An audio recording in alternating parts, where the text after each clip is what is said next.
book, we were just talking about Zbigniew Brzezinski's Between Two Worlds. Between Two Ages. Between Two Ages. I imagine the ages are the age of the liberal economic order and the age of the New World Order, and that we are in the middle of a transition. But you mentioned the Fabian Society has also been talking about this stuff. Mm-hmm. That's 1884. Way before the liberal economic order was formed. I mean, technically, I guess the British Empire. So is it the British Empire is now evolving into a world empire? Correct. Yeah. Trank. It's called Trank. Thank you.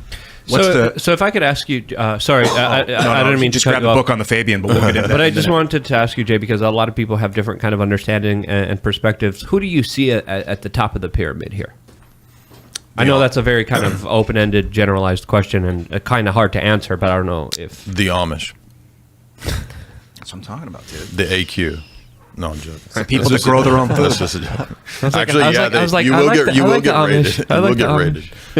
No, I think that, so at the tip top is a spiritual dimension with the devil. I would think there's a real devil. I think that's the best explanation for why this same sort of model continues in history to repeat. But anyway, beyond that, I think that when you look at these, big steering committees, CFR, Council on Foreign Relations, if you look at Davos, these are basically frontispieces for this inner core, which is the same structure that's been there. It's that secret security apparatus that set up, the OSS, the CIA in 1942, 1947. It's the British structure, the Milner roundtable groups. That's who's running this whole thing. So I think it's fair to say that there is a larger spiritual and energetic component to this that we definitely do not understand. But it's interesting because you just mentioned that these kind of individuals are calling for the same thing throughout many different years and many different decades. I absolutely agree with you. What are they calling for exactly? How would you explain that to the kind of normie Kyle and Karen out there? What are they calling for? What's their goal? I think the elite ideology nowadays is wedded to a form of extreme Darwinism, where there's a social Darwinian attitude that if you are in power, you have the right to be in power. And that goes along with the belief that actually goes back to Plato in the Republic, that the human population has to be kept at a certain level for the ideal balance. Plato's whole system was based on Pythagoras's number mysticism. And so there's a lot of hoodoo in that, but what today's elite have borrowed or taken from Plato is the idea of dialectics.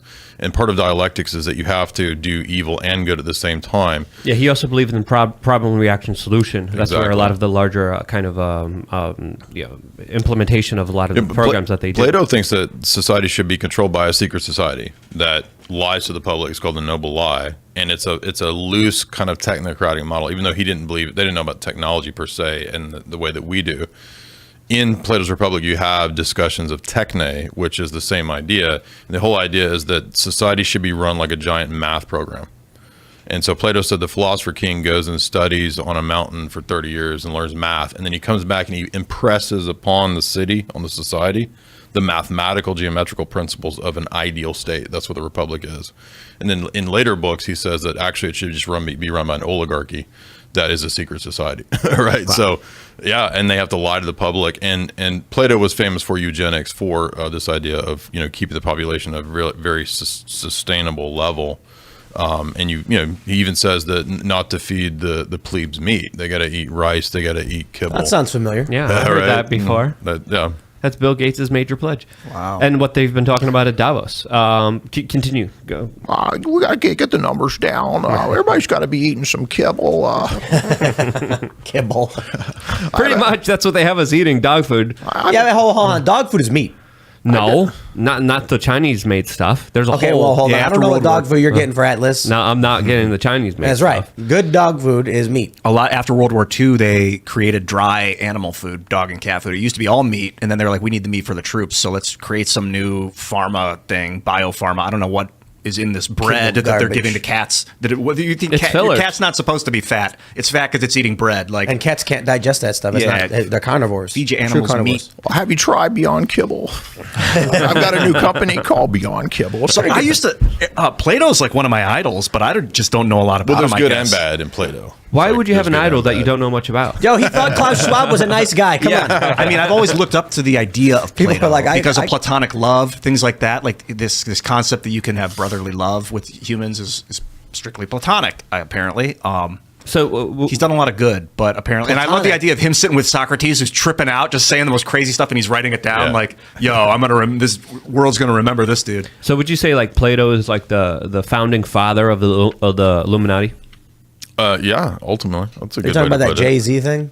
That music group? No, like the Illuminati is like a vague, generalized term to talk about a lot of the powerful people that kind of rule things in secret. It's been popularized by people like Tupac, who've talked about it and made songs about it. But it's just kind of a name for the people behind the scenes. Well, funny you said that, because the origin of the phrase Illuminati, which comes out of the French Revolution, The illuminated ones. it's the illuminated ones. And I've just been reading this history of Byzantium, and the Cambridge guys talking about how when Platonism made a resurgence in Byzantium, right when Byzantium was about to fall, they were called the illuminated ones, the Illuminati, in Byzantium. The radical they were atheist Platonists, and then they influenced the socialists of the French Revolution, the Jacobins, who were the Illuminati, historically speaking. Is this like the Hermetic Society too? Does that all come from? Some of them were, yeah. So Plethon was the Byzantine Platonist who was a Hermeticist, yeah. And so it comes up to flash forward to the future, 1884, Fabian Society. Who's the Fabian Society? How are they involved? So this is created by the Rhodes Milner circles, namely the Royal Society. It's one of the offshoots of that. Cecil Rhodes was the Diamond and De Beers magnate, working together with other elite banking families, right? And they sort of set up a model for control that was modeled on the British East India Company. Cecil's thing was diamonds, but that gave him the idea from secret societies like Freemasonry to create his own society called the Society of the Elect. And the plan was originally to bring America back under the British Empire. They didn't really succeed at that, but what they did do was make alliances with the wealthiest families in the U.S., who were all, namely David Rockefeller, for example, who were not just influenced by von Hayek and Austrian economics. David was actually really influenced by the Harvard socialist Harold Lasky, and that's what got him into Fabianism. And that's why Rockefeller, for example, was a big fan of Mao. Like, he wrote editorials in 1979 in the New York Times saying that Mao's experiment was this great thing. So the wealthiest people that you could think of in America, J.P. Morgan Chase, right, they're all funding and supporting socialism. Even Brzezinski, in Between Two Ages, cites Anthony Sutton, who's Anthony Sutton's famous the professor who wrote the book Wall Street and the Bolshevik Revolution, and Hitler in Wall Street, talking about how the elites funded these groups, right? And especially the Bolsheviks and the communists. And the Chinese specifically, And the Chinese Revolution, that was a major component of the Rockefeller family that loved everything that we're doing. The whole cultural revolution, they were loving seeing all that. The one-child policy, again, spurred on by a lot of these larger eugenicists that are using China as their larger playing ground, testing out all this latest and greatest social credit score, technological enslavement of human beings.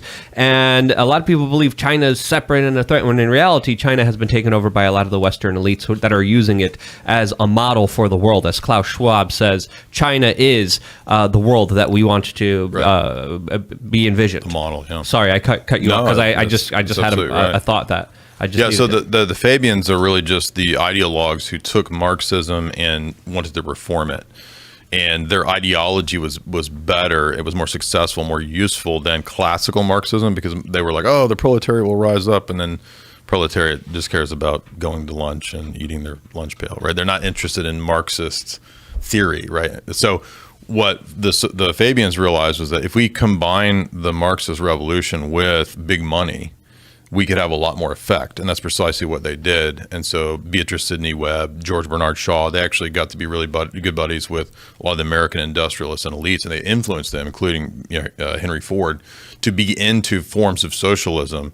And so that's why the whole push for the last century is this sort of technocratic socialist model. So can we just do the same thing, but like in the other way? Can we like get some prominent libertarian-minded individuals to come together to form a secret society that bestows liberty and shatters the shackles? And you know what I mean? Like they did it. Can't we be like, me and Luke go meet and we'll be like, how can we influence people to believe in freedom? I guess we're doing it right now. So. Mm-hmm. Yeah, well, you guys inducted me when I got here, right? Yeah, there was an Eyes Wide Shut ritual downstairs. Yeah, he had to swear an allegiance to being a personal responsibility, freedom and liberty. So when meritocracy, and I had to hit 3-pointers down there, so I didn't realize it was a basketball court. Mm-hmm. And he did. When they started the Federal Reserve in 1913, it seems like this is part of the movement to bring the Americans back under the British Empire. Absolutely. So, And they did, huh? And they did it with the Bank of International Settlements in Switzerland. So they're going through Swiss banks. So is the British Empire intricately woven with the Swiss banks now? With a lot of the stuff, Davos is in Switzerland, the Bank for International Settlements, which is the central bank of central banks. It's the Federal Reserve of New York, the Bank of England, the Bank of Australia, all go through the Bank for International Settlements in Switzerland. Yeah. How tight is this? That was even though that was a post-war creation, the BIS, they created it post-war to be that neutral kind of central bank of central banks, like you said. And it's modeled exactly the same way as the U.S. Federal Reserve is modeled, which is itself modeled on the Bank of England. So it was all modeled in regard to the Milner-Fabian circles, who instructed their dude, Colonel Edwin Mandell House, who was the handler for Woodrow Wilson. So that's why all of this gets pushed under Woodrow Wilson. So the League of Nations was created to be that first attempt at global government under the Wilson administration, right? They were pushing that then. It failed. And so they needed another world war, and then that led to United Nations, and it's the exact same people that set that up. But it's set up by the same people setting up the BIS. Yeah, and the land that was donated for the United Nations was donated by David Rockefeller, who, of course, played a very key role in setting up this kind of international institution that would bring all the governments together in order to set some kind of soft form of world government. And when you look at the United Nations, the way it was built, a lot of the kind of weird kind of occult stuff inside of it goes along with the same kind of larger principles and ideologies that a lot of these kind of Satanists also kind of profess and express. What caused the League of Nations to fail?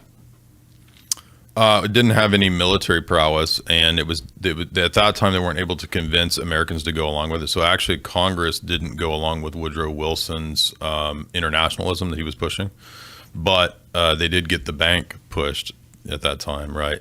So it took several more decades to get the U.S. to go along with this stuff, and that's the key role that a lot of the British intelligence assets played, including Ian Fleming of James Bond fame. So William Stevenson of Canada, who was British intelligence in Canada, he had an office in Rockefeller Plaza. Noel Coward, the author, you probably heard of him, and Ian Fleming were able to convince the U.S. to set up its secret security establishment in 1942, and they put Bill Donovan as head of that. That becomes eventually the CIA, right? So that's that secret establishment. It's really just a private army of the Rockefellers is what it amounts to. Do you think, this is a bit more anecdotal, but do you think that there were like greater global powers that pushed Germany into World War II and Hitler was kind of like a useful idiot? Or did he actually seize control and just go rogue? No, I think that he was funded by these families, and that if you read, there's a whole chapter that Quigley covers. It's called the appeasement plan. So the British had a dual policy where on the one hand they were secretly supporting Hitler because they wanted the war, but then they were publicly opposing him. And that's because, as Quigley says, and actually the dude from Stratford agrees with this, the whole 20th century was to exhaust and get rid of the Anglo-American establishment's two main rivals, Russia and Austro-Hungarian Empire. So the 20th century does that particularly. So the first two world wars get rid of that. Cold War basically depletes and gets rid of Russia. That was that key role that Brzezinski played in getting Russia bogged down in the Afghanistan conflict, and then they lose the Cold War. Oh, and then when they a lot of split it people up, need to understand too that the United States was very pro-Nazi and pro-Hitler. I shouldn't say the entirety of the country, but many of the elites. he was Time many Man of the elites. Year. Yeah, the Bushes. Yep. Prescott Bush, who was a senator at the time, was actually trialed for supporting the Nazis.